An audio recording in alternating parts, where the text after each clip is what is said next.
For I was hungry and you gave me something to eat. I was thirsty and you gave me something to drink. I was a stranger and you invited me in. I needed clothes and you clothed me. I was sick and you looked after me.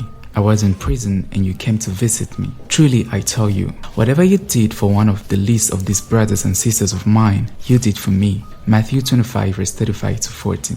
You will definitely know this verse. It's an inspiration to me because today I still do not believe. When I finally experienced it, things have changed completely for me. I am Mrs. Dina and here is my story. But before that, don't forget to subscribe. Click on the notification button to receive notification about any new video. To make such videos, you can use the software which is described on your screen.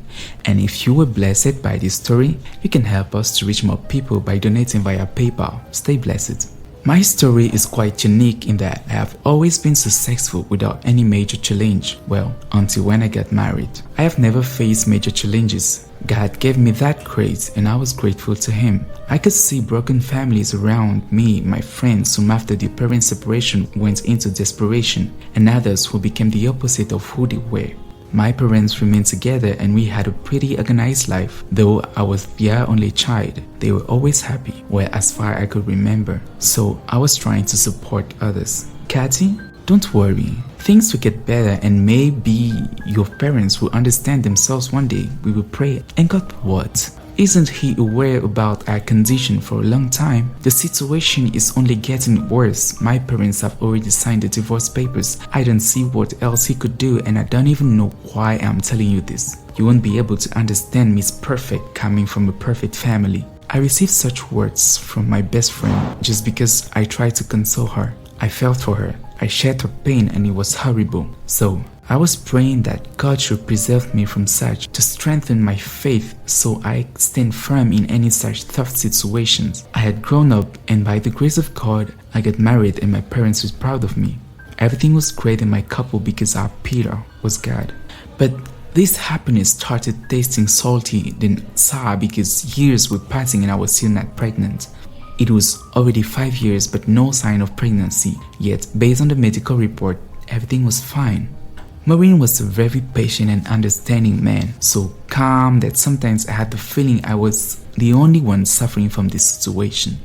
When your friends bring up the topic, don't you feel awkward?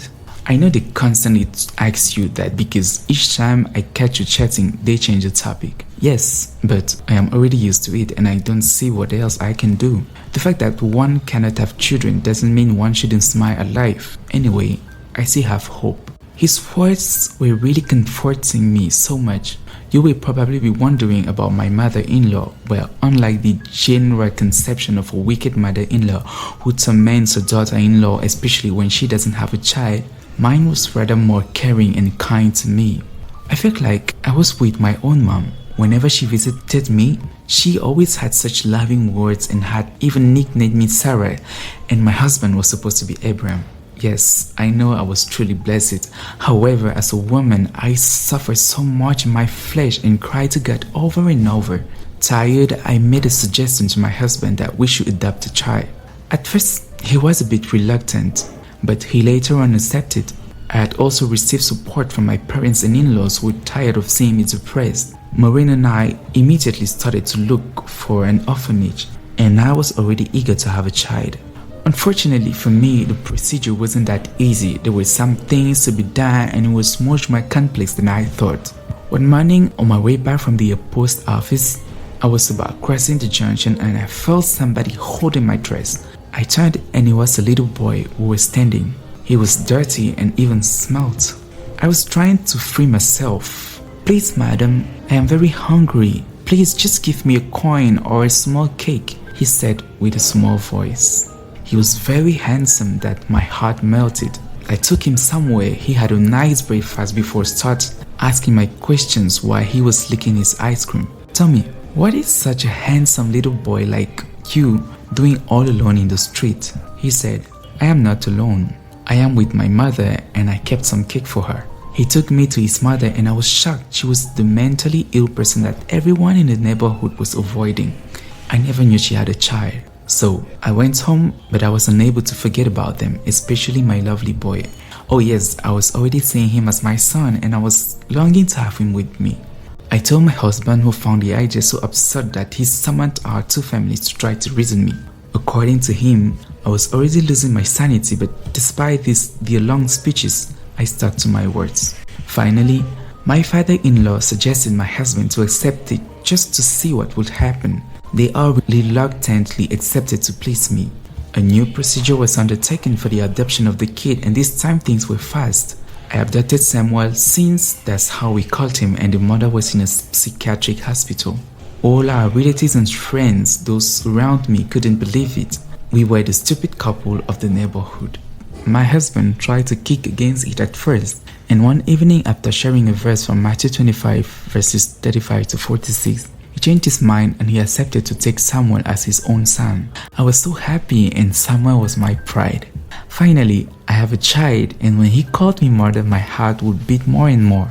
He was a blessing to us. He always made us to smile, and the house had another atmosphere with him. But our happiness ended one evening. Samuel had a high fever, and we took him to the hospital after having tried everything to stop it. Once at the hospital, his breath stopped. Maureen had taken him to the consultation room, and when coming out, they announced Samuel's death. I couldn't believe it. It was a nightmare for me, or a bad joke. Apparently, it was real. Our beloved Samuel was gone. In pain and anger, I yelled and cried out to God, who had been so wicked to me by stealing my happiness. I was so much in pain that for the next days I wasn't eating nor talking to anyone, to the extent that I had a crisis and my husband took me to the hospital. My hunger strike almost killed me. Once home, he invited our two families, supposedly to summon me, but I really didn't care. When they arrived, he told them that I almost killed their grandson. I didn't understand that. He brought out the lab results and announced to everyone that I was pregnant.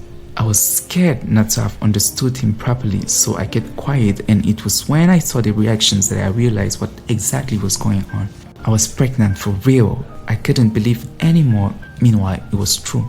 Elohim is now 4 years old, the same age Samuel had before dying, and on my son's 4th birthday, I remembered my first son and the child of God gave to comfort me.